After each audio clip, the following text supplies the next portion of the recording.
Há mais ou menos uma hora, Danilo foi anunciado pelo Botafogo. Mais uma cria do Palmeiras voltando para jogar em rival, né? E num momento bastante complicado, o Palmeiras deve vender o Richard Rios por uma bagatela de 30 milhões de euros. O Richard que abriu mão de 10% para o Palmeiras ter mais lucro e um jogador que o Palmeiras praticamente não pagou nada, então tudo que chegar é lucro pelo Richard Rios.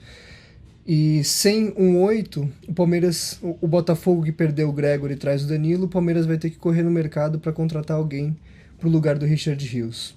E o Danilo não é mais uma opção. O Danilo que sempre deixou muito claro que a prioridade dele seria o Palmeiras. Palmeiras que não o procurou em nenhum momento e foi para o Botafogo. Além disso, a gente tem, né, uma tentativa de golpe se avizinhando do Palmeiras, né, do clube. Conselheiros tentam uma manobra política para que a Leila possa se reeleger pela segunda vez e vá para um terceiro mandato, algo inédito na história do clube e que vai contra o regimento do clube. Nada muito distante do esperado, né, apesar do tamanho do absurdo, uma vez que a Leila, como a gente bem lembra, chegou à diretoria do Palmeiras por uma série de manobras políticas, uma série de canetadas, né, que eu acho que a gente não poderia chamar de outra coisa que senão por um golpe. E mais um golpe à vista, né? As notícias que trazem é que não é encabeçado por ela, mas também não é oposto por ela, né? Então, se der certo, deu. Se não der certo, ela vai falar que não, ela não tentou nada, né? Então é muito conveniente estar na pele dela, né? Bom, nem estava previsto fazer esse vídeo hoje. Eu peço primeiro que vocês comentem, eu respondo a todo mundo, leio todos os comentários, respondo todas as perguntas. Peço que compartilhem o vídeo, né? O canal ainda não é monetizado, então a gente tem menos aderência no YouTube. Peço que curtam e, bom, vou falar primeiro rapidamente do Danilo, né? Durante algum tempo discutindo com alguns palmeirenses, assim, discutindo no bom sentido, né? Se seria de fato uma boa reposição para o Rios. Alguns falaram, mas ele não é 8, tem outros jogadores, é muito caro. E acho que com a contratação dele para o Botafogo essas coisas ficam um pouco mais claras, né? Primeiro, o Botafogo paga 18 milhões mais metas para o Danilo, que pode chegar a 22 milhões de euros. O Palmeiras vendeu ele por 20. De saída, um time que teve 100% de lucro com o Danilo, né? Uma vez que comprou ele por um preço ridículo, né? E vendeu ele por 20 milhões de euros, eu não vejo por que não recontratá-lo por 18 mais metas. Se você colocar isso em inflação e um monte de coisa, essas metas que ele pode cumprir e o Palmeiras poderia vir a pagar por ele, ficaria muito provavelmente no 0-0 com os 20 milhões que recebeu lá atrás. Aliás, não recebeu tudo ainda, faltam 2 milhões para receber do Nottingham Forest e poderia isso inclusive entrar na negociação. O Palmeiras que também tem suposto interesse no Carlos Miguel. Enfim, né, acabou de contratar o Sosa do Nottingham, tem uma boa relação com o clube. Tudo caminharia para uma negociação tranquila, eu vejo, em relação ao Danilo, que gostaria de voltar, se voltasse, voltar ao Palmeiras. No primeiro momento não queria vir para o Botafogo, né? E vendendo o Richard Rios, o Palmeiras seria não só o dinheiro que já recebeu pelo Danilo, ainda que tenha recebido do Nottingham, mas também o dinheiro do Richard Rios para reinvestir no Danilo. E não reinvestiria desses 30, porque o Palmeiras ainda tem 2 para receber do Nottingham Forest e já recebeu pelo Danilo, já estava no lucro quanto ao Danilo, né? Ele poderia ser uma própria reposição de si mesmo, né? Tão tardia. Tudo bem, o Aníbal chegou para substituir ele e o fez bem, foi irregular, né? Como todos os jogadores no Palmeiras são, e eu já falei aqui, mas... E aí a gente entra na questão dele ser um 8 ou não, né? Não é verdade que o Danilo não é um 8. O Danilo na base chegou a jogar até de ponta direita. É um jogador técnico, veloz, com drible curto, com drible longo, com bom arremate. O Danilo pode tranquilamente jogar de 8, tão bem quanto ele joga de 5. E na Europa ele não chegou a ser exatamente um 5 também, né? Então o Danilo, ao meu ver, não só seria uma boa reposição como um 8 pro Rios, como talvez seria a melhor reposição pro Rios. Por quê? Porque não só ele pode ser um 8, e talvez o 8 titular, como ele pode também, no momento em que você tem um momento de irregularidade ou de lesão de um dos dois volantes e o outro suspenso, ou mesmo um só suspenso, você pode trazer o Rios para ser o Danilo para ser o 5 e ter um outro jogador no 8, né? O próprio Alan, o Felipe Anderson sabe fazer essa função. Então é um jogador que te permite essas possibilidades. No momento em que ninguém está rendendo na frente, você pode colocar ele como um terceiro homem de meio de campo. Ele pode fazer até a ala pela direita, já jogou como ponta, como eu falei na base. Então é um jogador versátil, afeito ao que o Abel pensa de jogo. O Danilo, para mim, seria inclusive a substituição ideal do Rios. Se fala do Nardoni, por exemplo. Também um 8 misto, um jogador que pode jogar de 5 também, de 8, né? Se pensa no Nardoni, que é um jogador que nunca jogou numa liga como a brasileira, por que não se pensar no Rios? Ah, mas o Nardoni é um pouquinho mais barato. A gente vai ver quanto o Palmeiras vai pagar se contratar o Nardoni. O Palmeiras que costuma pagar muito caro pelos jogadores. Pagou caro pelo Aníbal, pagou caro pelo Flaco, pagou muito caro pelo Vitor Roque, né? Acho todos bons jogadores, acho que vão render no Palmeiras. Né, principalmente se o Abel acordar, né, e colocar eles para jogar na posição deles. E só como um eixo de comparação, o Palmeiras pagou entre Emiliano Martinez, jogando poderoso dinamarquês, né, o grande reserva do Matheus Fernandes no Bragantino, e Evangelista, o Palmeiras pagou 12 milhões de euros, por volta de 5 no Evangelista, por volta de 7 no Emiliano Martinez. Você coloca mais 6, aliás, no caso você colocaria mais 4, porque você ainda precisa receber 2 do Nottingham Forest, você contrata o Danilo. E aí depois, claro, mais 4, talvez em metas. Então seriam 4 milhões de euros a mais do que foi gasto com Emiliano Martinez e Lucas Evangelista. Emiliano Martinez, de fato, tem rendido razoavelmente no Palmeiras. Eu ainda defendo que não acho que ele entrega mais do que o Fabinho entregaria, e vocês podem me criticar, mas o Fabinho nunca foi utilizado como 5, o 5 que ele é, né, pelo Abel Ferreira, mas eu não acho que ele entregaria muito mais que o Fabinho, que é um jogador também posicional, um jogador, um cão de guarda, como o Abel fala, né? Só que muito mais jovem e mais adaptado ao clube. E, bom, eu não sei mais o que dizer sobre o Danilo. Pra ser bem sincero, é uma das notícias mais absurdas que eu escuto no Palmeiras há um bom tempo. Eu não consigo imaginar por que o Palmeiras não foi atrás do Danilo. É como se o Gabriel Jesus se dispusesse a voltar ao Brasil e ele não voltasse ao Palmeiras. Não importa se você tem jogadores para posição ou não. O dia que Gabriel Jesus quiser voltar, o Palmeiras tem que ser o primeiro a enviar proposta. A mesma coisa para o Danilo. Ele poderia, inclusive, não ser a substituição para o Rios, porque, como eu falei, o que o Palmeiras recebeu por ele, o Palmeiras não gastou com o Aníbal Moreno. Então você poderia reinvestir nele, pagando até mais barato, 18 de fixo, né? E lembrando que tem 2 ainda a receber, então seria 16, né? Então, eu não consigo imaginar um porquê de não ter o Danilo. Eu já falei também mais de uma vez que, saindo o Rios, não basta trazer um jogador, porque o Lucas Evangelista não é um 8. O Lucas Evangelista jogava como terceiro homem de meio de campo no Bragantino, um todo-campista. Sei que é uma expressão vaga, mas eu mostrei até o campinho dele, se eu não me engano, no último vídeo. Se não mostrei, mostro na live de terça-feira, como ele ocupava todo o campo do Bragantino. Não uma posição de 8, muito mais clara como é a posição do Rios no Palmeiras, né?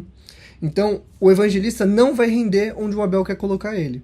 Então, se você vende o Rios, você precisa não só do Rios, você precisa do substituto do Rios. Porque o Palmeiras não tem esse jogador. O Palmeiras abriu mão do Gabriel Menino, abriu mão do Patrick pro Atlético Mineiro e abriu mão do Fabinho. Ainda que eu acho que o Fabinho é mais 5 do que 8. Então, o Palmeiras hoje tem o Lucas Evangelista, que não é um 8 de fato, né? E você vai perder o Rios. E aí você vai trazer o Nardoni e você vai continuar sem o substituto, né? Sem o reserva, o imediato. Se não trouxer o Nardoni, independente de quem traga, o Palmeiras precisaria de 2 para essa posição. A não ser que o Abel abrisse mão da lateralização do campo e usasse o Alan por ali, que é a posição dele. Mas o Abel não dá nenhum indício de que vai usar o Alan como 8, então você precisa de 2. Se você tem um mínimo de planejamento, você traz o Danilo e usa o Alan como substituto. Então você tem Danilo e Alan, que inclusive podem jogar juntos. Danilo como 5, Alan como 8. Olha esse meio de campo. Mas não, a gente vai ter Emiliano Martinez e Lucas Evangelista. O que mais eu poderia dizer sobre isso?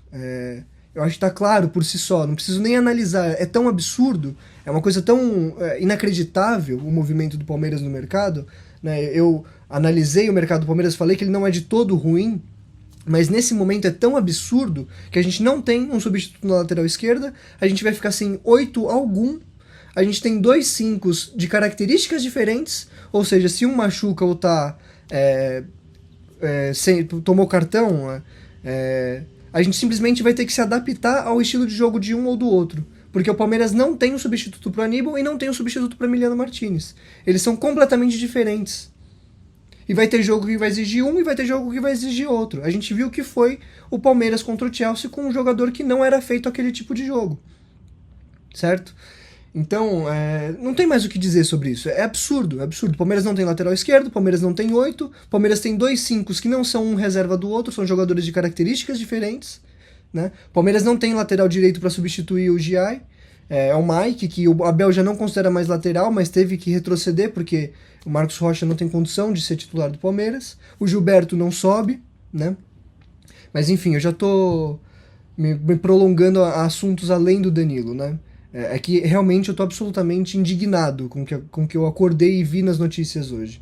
O outro momento, né, a outra notícia que eu acho tão absurda quanto essa, é a confirmação de que existe um movimento entre os conselheiros de mudar o regimento para que a Leila possa se reeleger mais uma vez. Isso não é nada além de um golpe, é um golpe. O Palmeiras está sob ameaça de golpe, certo?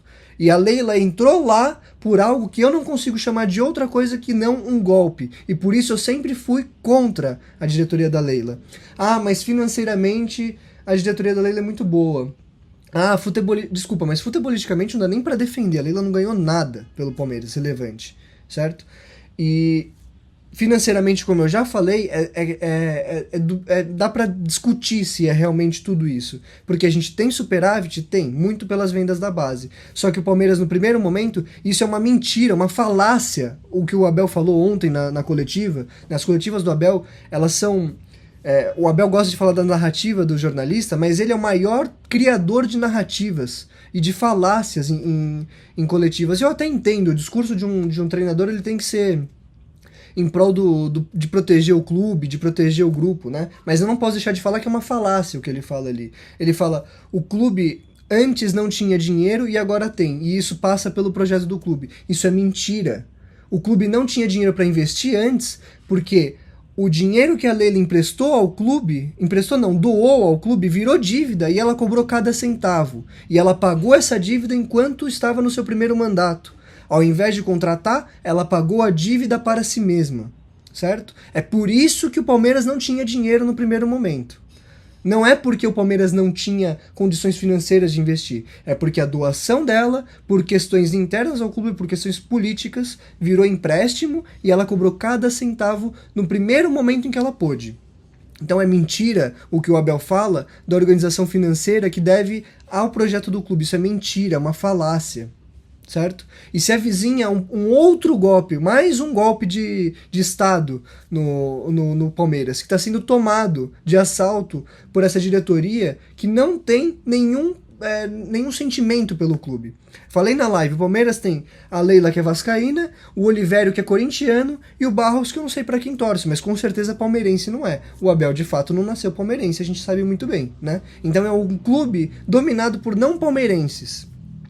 E aí quando eu venho aqui criticar em momento bom, porque eu critico a Leila muito antes de ter tanto telespectador, muito antes de ter tanto seguidor aqui no YouTube, porque a gente faz live, já fazia em outro canal desde muito antes, eu critico o projeto do Palmeiras desde 2023, porque para mim o resultado ele quer dizer muito pouco. O São Paulo estava muito bem quando ganha a sua primeira Copa do Brasil da história. São Paulo que também vive um golpe. Né? Um diretor que estava lá e mudou o regimento para se reeleger e continua lá por meio de um golpe, essa é a verdade. Né? O São Paulo estava bem quando saiu da fila no Paulistão com o Crespo, São Paulo estava bem quando ganhou sua primeira Copa do Brasil. Muitos da torcida do próprio São Paulo, e eu falei aqui, estavam muito animados com a Copa do Brasil, e isso inclusive prejudicou os próximos anos, porque a torcida do São Paulo esperava muito mais do time e não tinha condição, porque o resultado em si não diz nada, o resultado é pontual. E o Palmeiras passou pelo seu momento mais vitorioso, e talvez a gente possa discutir isso também, porque eu já falei muitas vezes, o Palmeiras em 90 e antes ganhou menos numericamente, mas ganhou títulos só títulos importantes. Palmeiras hoje, o Abel tem 10 títulos, mas 5 deles são paulistas e torneios comemorativos. Tô diminuindo? Não, 5 títulos já são gigantescos, né? O trabalho, enquanto resultado, o trabalho do Abel é gigantesco, não tem o que falar. A gente critica agora a performance de 2023 para cá, né? Mas por que eu sempre critiquei mesmo quando estava ganhando? Porque não é de agora que se sabe o que acontece dentro do clube. A Leila já chega ao clube de forma por caminhos tortuosos. Não dá para dar certo uma coisa que começa errado. Eu não posso não criticar a Leila independente dos resultados. E hoje nem os resultados são bons. Eu não posso deixar de criticar o Abel quando ele toma atitudes no clube que visam muito mais o seu ego e a sua teimosia do que o bem-estar do clube. Quando ele faz algumas escalações que todo mundo avisava que ia dar errado. Como contra o Boca na volta da Libertadores. Como contra o Inter Miami. Coisas que são imperdoáveis. Tô falando que o Abel tem que sair? Não necessariamente. Eu, pessoalmente, acho que o ciclo se encerrou há muito tempo. Mas acho que dá pra defender que ele tenha que ficar, dá pra defender que ele tenha que sair. Não é essa a questão. A questão é a análise crítica de cada momento do clube. E hoje a Leila, que tá virando uma musa pop do empoderamento, da conquista, de nossa, com 17 anos ela fez isso e aquilo, veio de baixo e virou e ficou rica, nossa, um exemplo de mulher. A Leila com 17 anos casou com o marido dela, muito mais velho e já milionário. Onde tem superação aqui? Pelo amor de Deus, que narrativa é essa? A quem interessa vender esse tipo de narrativa? De que a Leila é superação? Gente, pelo amor de Deus, vamos acordar. Que é isso? E se o clube não. E se a gente não fizer nada, se a gente não tomar uma atitude mais drástica, protesto em jogo, protesto na frente do CT, a gente encaminha para mais um golpe. E aí eu deixo de acreditar no projeto, inclusive financeiro do Palmeiras, que hoje é muito saudável. Se acontece um golpe, mais um golpe no Palmeiras, eu não vejo outra possibilidade que não se aproximar de São Paulo e Corinthians. Enquanto, tô falando tudo de extracampo, né? São Paulo e Corinthians são clubes gigantescos, mas se apequenaram. Se apequenaram na parte burocrática. E por isso hoje não conseguem disputar em alto nível. E se isso acontecer, o Palmeiras caminha para o mesmo lugar. Por isso que é tão perigoso a situação que a gente vive hoje. O Palmeiras está mais preocupado, o Palmeiras enquanto diretoria de futebol, enquanto presidência, em se manter no poder do que fazer do clube um clube vitorioso. Não por acaso, a Leila em qualquer vitória debocha da torcida e não dá nenhum resultado futebolístico para o clube, porque lá também ninguém entende de futebol, se entende apenas de política. Então é isso que eu queria dizer sobre hoje. A gente precisa entender muito bem o que está acontecendo no clube, porque se a gente só fica alienado em relação aos resultados, a gente vai chegar num momento em que a gente vai falar, o que aconteceu? Por que hoje o Palmeiras não ganha mais? A gente vai chegar no lugar onde o São Paulo está. Você pergunta para um torcedor do São Paulo, ele vivia um sonho algum tempo atrás, a soberania, né, tricolor. Hoje, do nada, o São Paulo vive a crise que vai levar o São Paulo, que pode levar o São Paulo a rebaixamento. Hoje o São Paulo, os bons anos do São Paulo é não se rebaixar, é conseguir se classificar para uma competição internacional. É isso que é o bom ano do São Paulo. É isso que o palmeirense quer para o Palmeiras, porque se mais um golpe acontecer, é para isso que a gente caminha.